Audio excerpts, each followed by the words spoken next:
हम आप लोग को एक नाच गीत सुनाती हूँ। मेरा नाच गीत अच्छा लगे तो प्लीज़ सब्सक्राइब करें, लाइक करें और कमेंट करके बताएं मेरा नाच गीत कैसा लगा।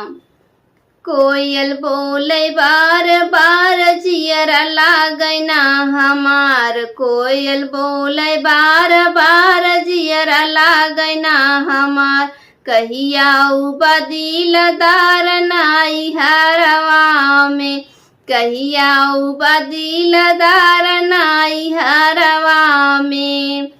पापा लाई दनाई साड़ी, मम्मी कई द मोर विदाई, पापा लाई दनाई साड़ी, मम्मी कई द मोर विदाई।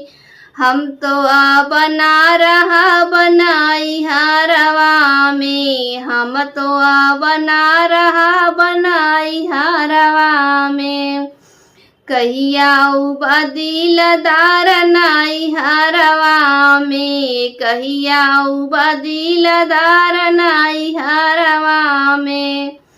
कोयल बोले बार बार जियरा लागैना हमार, कोयल बोले बार बार जियरा लागैना हमार, कहिया बदिलदार नाई हरवा में, कहिया बदिलदार नाई हरवा में।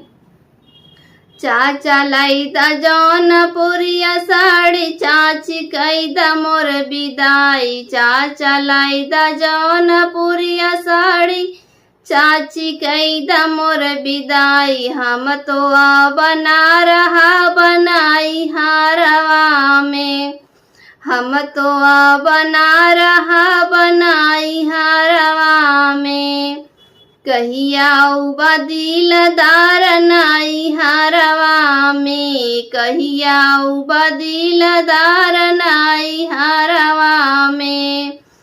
कोयल बोले बार बार जियरा लागैना हमार, कोयल बोले बार बार जियरा लागैना हमार, कहिया बदिलदार नाई हरवा में।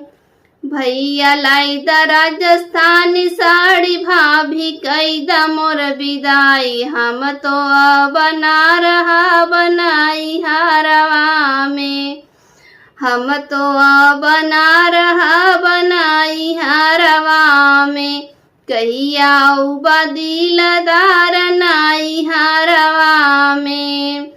कोयल बोले बार बार जियरा लागैना हमार, कहिया बदिलदार नाई हरवा में। मेरा नाच गीत अच्छा लगा हो तो प्लीज़ सब्सक्राइब करें, लाइक करें और कमेंट करके बताएं मेरा नाच गीत कैसा लगा।